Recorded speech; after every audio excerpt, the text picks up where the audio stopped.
ना इधर ना उधर, सीधे मुद्दे पर नजर। क्या है आज की खबर? आप देखना शुरू कर चुके हैं न्यूज़ 18 आपके पुनीत के साथ। तो कौन जीतेगा अमेरिका का राष्ट्रपति चुनाव, ट्रंप या फिर कमला हैरिस? पूरी दुनिया में इसकी चर्चा है और ये लाजमी भी है।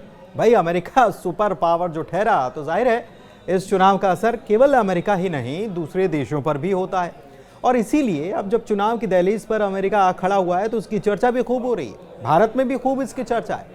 लेकिन अमेरिका में चुनाव कैसे होता है, उसकी प्रक्रिया कैसी होती है, कौन चुनाव लड़ सकता है, वोटिंग कैसे होती है, काउंटिंग कैसे होती है, चुनाव आयोग है तो उसका क्या काम है, शक्तियां क्या हैं, और भारत में होने वाले चुनाव के मुकाबले यहां होने वाले चुनाव कितने अलग हैं, इन सब के जवाब आज हम आपको अपने इस वीडियो के जरिए देने जा रहे हैं। तो सबसे काम की बात आपको बता देते हैं। दरअसल साल 2000 में अमेरिकी राष्ट्रपति चुनाव जब हुए तो फ्लोरिडा में बैलेट डिजाइन गलत तरीके से बना दिया गया। इससे कई वोट गलत कैंडिडेट को भी चले गए, काउंटिंग में कंफ्यूजन हुआ और इसके बाद हेल्प अमेरिका वोट एक्ट 2002 लाया गया।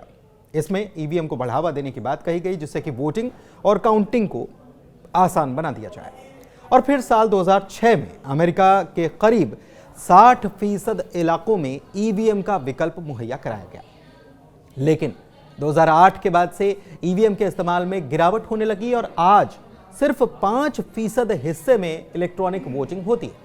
बाकी 95% इलाकों में बैलेट पेपर या फिर बैलेट मार्किंग डिवाइस यानी कि BMD से वोटिंग होती है।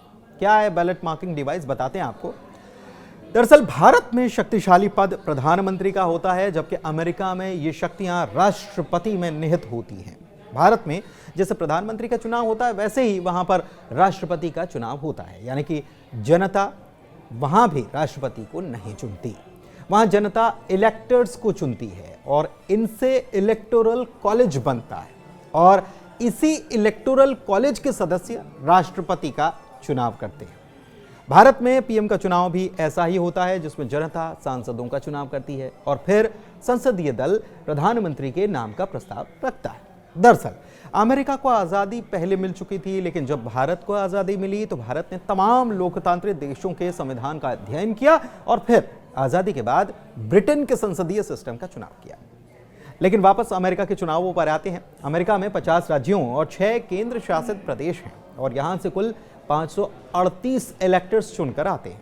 सभी राज्यों से चुने गए इलेक्टर्स की संख्या अलग अलग होती है, जैसे हमारे यहाँ भी है। राज्यों की अगर सांसदों की संख्या देखी जाए तो बिल्कुल अलग है, सबकी अलग अलग है। लेकिन दिलचस्प यह है कि आमतौर पर यहाँ ये भी होता है कि अगर किसी राज्य में किसी एक प्रत्याशी को सबसे ज्यादा वोट मिले हैं और उसके इलेक्टर्स की संख्या ज्यादा है तो दूसरे इलेक्टर्स भी उसके साथ ही आ जाते हैं, उसी के पाले में आ जाते हैं।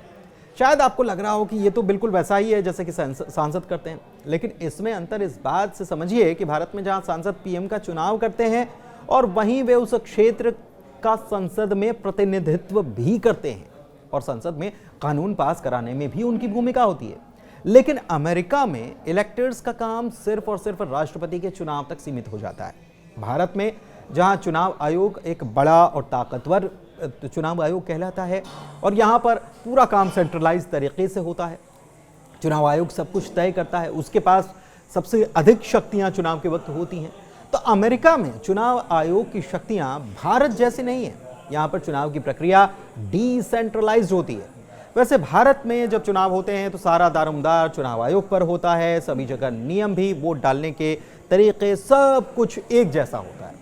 हालांकि कुछ विशेष परिस्थितियों को छोड़कर, जैसे नक्सल प्रभावित इलाके होते हैं, वहां की टाइमिंग्स बदल दी जाती है और भी बहुत बदलाव किए जाते हैं। जबकि अमेरिका की बात करें तो वोट डालने और गिनने का तरीका भी यहां पर अलग हो सकता है। वोटिंग के नियम और प्रक्रियाएं भी राज्यों में अलग अलग हो सकती हैं। जी हां, राज्यों में अलग अलग तरीके से वोटिंग होती है। कैसे समझा रहे हैं आपको?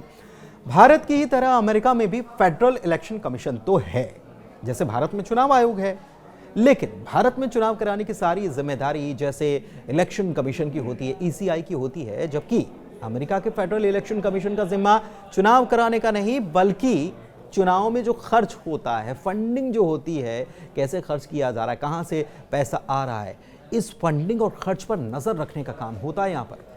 सबसे बड़ी बात यह है कि भारत में जहां 2004 से ईवीएम का इस्तेमाल किया जा रहा है, तो अमेरिका में एक अलग सिस्टम काम करता है।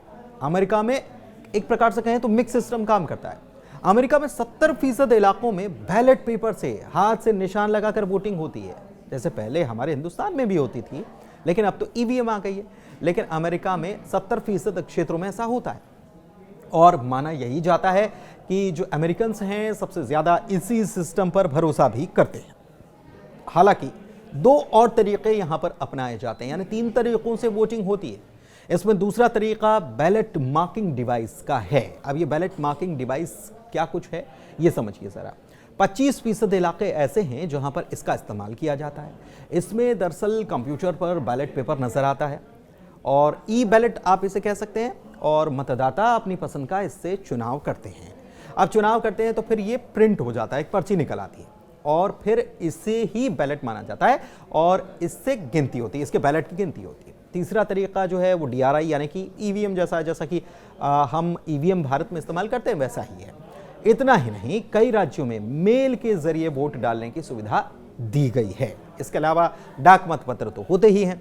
सबसे बड़ी बात तो यह है कि अमेरिका में हर पद का कार्यकाल भी अलग है।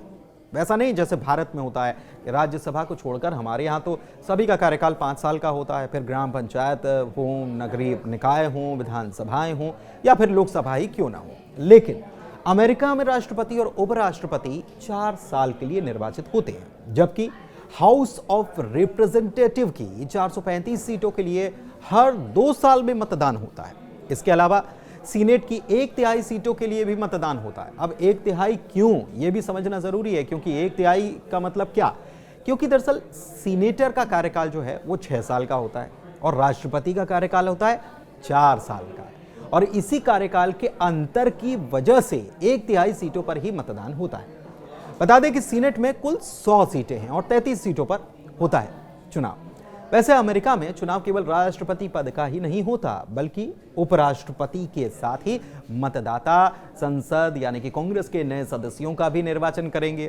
कांग्रेस अमेरिकी सरकार की विधायी शाखा है, जिसके 2 हिस्से हैं, एक तो प्रतिनिधि सभा और दूसरी सीनेट, जिसका हम जिक्र कर ही रहे थे। प्रतिनिधि सभा और सीनेट को हम भारत में लोकसभा और राज्यसभा जैसा समझ सकते हैं। हर राज्य में 2 सीनेटर और कम से कम 1 प्रतिनिधि होते हैं। प्रतिनिधि सभा यानी कि निचले सदन की सभी 435 सीटों के लिए चुनाव होने हैं, जबकि 33 सीनेट सीटों पर भी नवंबर में फैसला होगा। इसके अलावा राज्यों और स्थानीय स्तर के चुनाव भी इसमें होंगे। अब नतीजों की अगर बात करें तो यहाँ पर वक्त भी अलग अलग लगता है। भाई जाहिर है कि वोटिंग अलग अलग तरीके से की गई है तो उसकी काउंटिंग भी अलग अलग तरीके से ही होगी, क्योंकि आपको बता चुके हैं कि चुनाव की प्रक्रिया यहाँ पर अलग अलग होती है। कहीं बैलेट से मतदान होता है तो कहीं डीआरआई यानी कि ईवीएम जैसी डिवाइस से नतीजे आते हैं।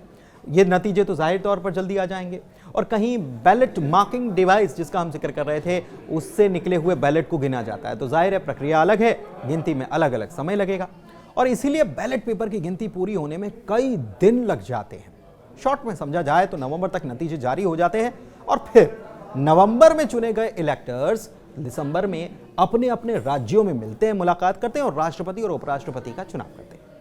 लेकिन इसकी प्रक्रिया आगे भी चलती रहती है, यानी कि अमेरिकी सीनेट के प्रेसिडेंट के पास इलेक्टर्स के वोट पहुंचते हैं और फिर हाउस ऑफ रिप्रेजेंटेशन और सीनेट वोटों को गिनते हैं।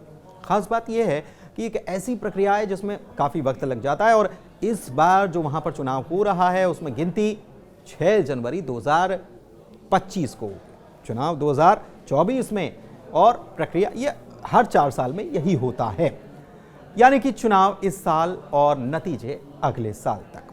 अमेरिका के चुनाव में 270 बहुमत का आंकड़ा कहलाता है, यानी कि राष्ट्रपति कौन बनेगा ये इसी आंकड़े से तय होता है, और अगर ऐसा नहीं हो पाए तो फिर हाउस ऑफ रिप्रेजेंटेटिव राष्ट्रपति का चुनाव कराता है। हालांकि एक दिलचस्प बात यह भी है कि 20 जनवरी की दोपहर को ही राष्ट्रपति के कार्यकाल की शुरुआत होती है। अगर इस दिन रविवार पड़ जाए तो अगला दिन चुना जाता है, यानी कि 21 जनवरी का दिन चुना जाता है। बराक ओबामा ने भी 21 तारीख को ही अपना कार्यकाल शुरू किया था। भारत की तरह अमेरिका में भी सुप्रीम कोर्ट के चीफ जस्टिस ही राष्ट्रपति को शपथ दिलाते हैं। यहाँ एक नियम यह भी है कि अमेरिका में कोई शख्स केवल 2 ही बार राष्ट्रपति बन सकता है। हालांकि ये नियम 1947 में बनाया गया, जब संविधान में 22वां संशोधन यहां पर किया गया। एक बात और ये कि अगर किसी राष्ट्रपति की 20 कार्यकाल में मृत्यु हो जाए तो पद कौन संभालेगा? तो इसके लिए बाकायदा एक दो नहीं बल्कि 18 उत्तराधिकारियों की एक लिस्ट बनी हुई है। बाकायदा पहला नाम किसका होगा, दूसरे क्रम पे कौन होगा और 18वें तक ऐसा लिस्ट बना हुआ है। इसमें क्रम के अनुसार ये बताया गया है कि अगर टॉप लीडरशिप किसी कारण से खत्म हो जाती है तो जिम्मेदारी फिर संभालेगा कौन? वैसे आप सोच रहे होंगे कि मिड टर्म में अगर सरकार गिर जाए जैसा हमारे भारत में होता है तो फिर अमेरिका में क्या होता होगा? तो दरअसल यहाँ पर सिस्टम ही अलग है। अमेरिका में राष्ट्रपति को जनता चुनती है और उसकी राष्ट्रपति की संसद के प्रति कोई जवाबदेही भी नहीं होती। ना ही राष्ट्रपति के कार्यकाल के पूरा होने में संसद के समर्थन की जरूरत होती है, यानी कि संसद हटा नहीं सकती है। 4 साल का टाइम तो फिक्स होता है। हाँ, ये जरूर है कि राष्ट्रपति को 20 टर्म में हटाने के लिए एक प्रक्रिया है जिसे महाभियोग कहा जाता है। एकमात्र तरीका है जिससे राष्ट्रपति को बीच में से हटाया जा सकता है, लेकिन वो इतना जटिल है। हालांकि अमेरिका में ऐसा नहीं है कि ऐसा हुआ नहीं, इसकी शुरुआत नहीं हुई, इसकी पहल नहीं की गई, कभी कभी हुआ भी है, लेकिन ऐसा हुआ नहीं, यानी कि ये प्रोसीजर पूरा नहीं हुआ और अभी तक ऐसा हो ना सका कि किसी राष्ट्रपति को महाभियोग लगाकर बीच में हटा दिया गया हो। तो उम्मीद करते हैं कि आपको ये वीडियो पसंद आया होगा और आपको ये अंतर भी पता चल गया होगा कि भारत से अमेरिका का चुनाव कितना अलग है। धन्यवाद।